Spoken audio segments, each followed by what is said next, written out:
సింగరేణి జాగల కమలం పార్టీ కొత్త పాచిక. ప్రైవేట్ ఆరోపణలకు చెక్ పెట్టిన సర్కార్. తాడిచెర్ల గనితోని ఓటర్ల మనసు దోచే స్కెచ్.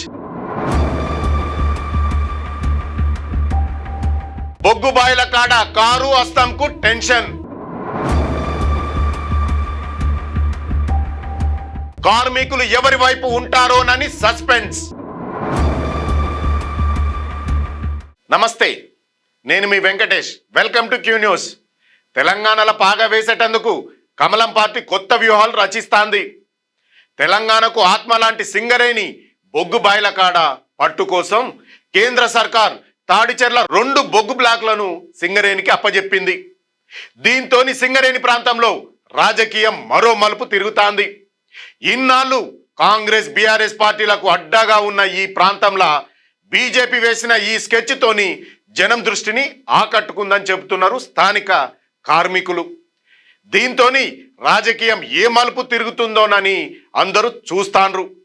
ఇంతకు ఈ తాడిచెర్ల బాయితోని ఎవరికి లాభం, ఎవరికి నష్టం అన్నది ఇప్పుడు మనం చూద్దాం. సింగరేణి సంస్థను కేంద్ర సర్కారు ప్రైవేట్ పరం చేస్తోందని ఇన్నాళ్ళు వచ్చిన ఆరోపణలకు బీజేపీ చెక్కు పెట్టింది. తాడిచెర్ల గనిని సింగరేణి సంస్థకు అప్పగించుకుంటా కేంద్రం తీసుకున్న నిర్ణయంతో ప్రతిపక్షాల నోళ్లు మూతబడ్డాయి. ఈ ఒక్క దెబ్బతోని ఉత్తర తెలంగాణల రాజకీయం మొత్తం మారుతుందన్న చర్చ అయితే నడుస్తాంది. సింగరేణి కార్మికులకు తాము అండగా ఉంటున్నామని కమలం పార్టీ నేతలు గల్లీ గల్లీలా ప్రచారం చేస్తాండ్రు. ఈ ప్రాంతంలో ఓట్లు తెలంగాణలో కీలకం కావడంతో బీజేపీకి పాచిక విసిరిందని ప్రతిపక్ష నాయకులు విమర్శిస్తాండ్రు.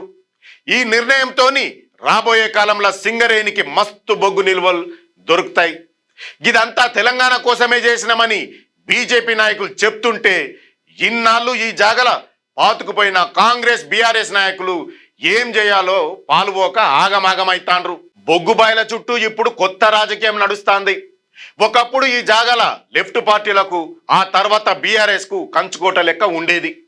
పోయిన ఎన్నికలలో కాంగ్రెస్ పార్టీ ఇక్కడ సత్తా చాటింది. కానీ ఇప్పుడు ముచ్చట మార్చేటందుకు కమలం పార్టీ కష్టపడుతాంది. తాడిచెర్ల కేటాయింపును తమ గొప్పగా చెప్పుకుంటాండ్రు. ఎట్లయినా ఈ ప్రాంతంలో కాషాయ జెండా ఎగరవేయాలని కమలం పార్టీలు చూస్తాండ్రు. కార్మికులకు తమతోనే మంచి జరుగుతుందన్న నమ్మకాన్ని కలిగించే ప్రయత్నం కూడా చేస్తాండ్రు వీళ్ళు. స్థానిక సమస్యల కంటే కేంద్రం ఇచ్చిన వరమే ఇప్పుడు బాయిల కాడ చర్చకు దారితీసింది. బీజేపీ కార్మిక సంఘం ఈ అవకాశాన్ని వాడుకునే పనిలా పడ్డది. కార్మిక కుటుంబాలల్లా ఈ ముచ్చటను బలంగా వినిపిస్తాండ్రు. ఉత్తగా మాటలు కాదు, చేతలల్లా చూపెట్టినమని సవాల్ కూడా విసురుతాండ్రు. ఈ దెబ్బతోని పాత లెక్కలన్నీ తలకిందులు అవుతున్నాయని జనంలా గట్టి చర్చ నడుస్తాంది. నేతలు తమ దారి మార్చుకుంటాండ్రు కూడా. కాంగ్రెస్ బీఆర్ఎస్ పార్టీల మీద కమలం పార్టీ మునుపెన్నడూ లేనంతగా విమర్శలు పెంచింది. రాష్ట్రంలో కాంగ్రెస్ సర్కార్ వైఫల్యాలను జనాల్లోకి తీసుకుపోతుంది.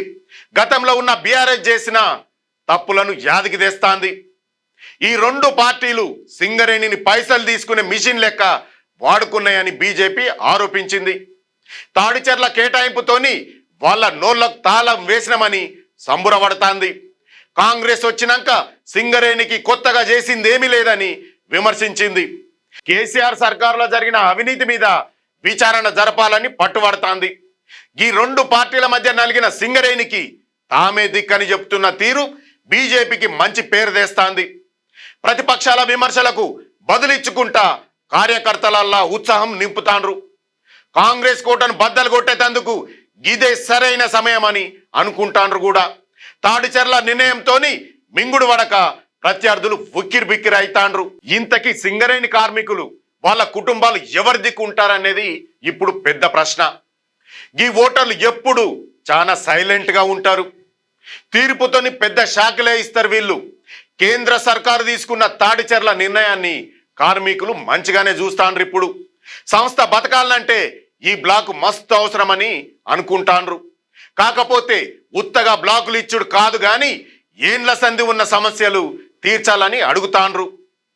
ఇళ్ల జాగాలు, పన్నుల మాఫీ అసొంటి చూసుకోమంటాండ్రు.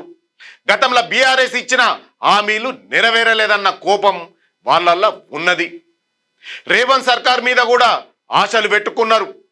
గిసొంటి టైంలో బీజేపీ నేరుగా గనులిచ్చి కార్మికుల మనసు దోచెతందుకు చూసింది. రేపు సంఘాల ఎన్నికలు జరిగితే అసలు నిజం బయటపడుతుందని అంచనా వేస్తాండ్రు. కార్మికులు ఉత్త సెంటిమెంట్లకే కాకుండా భవిష్యత్తుకు భరోసా ఇచ్చేటోళ్ళకే ఓటేస్తారు. మరి నల్ల సూర్యుళ్ళు ఎవరిని నమ్ముతారో ముందు ముందు తేలుతుంది. చూశారు కదా ఈ తాడు చెర్ల బొగ్గు గని. దీనిపైన మీ యొక్క అభిప్రాయాన్ని కామెంట్ రూపంలో తెలియజేయండి. మరో మంచి టాపిక్తో మళ్ళీ కలుద్దాం.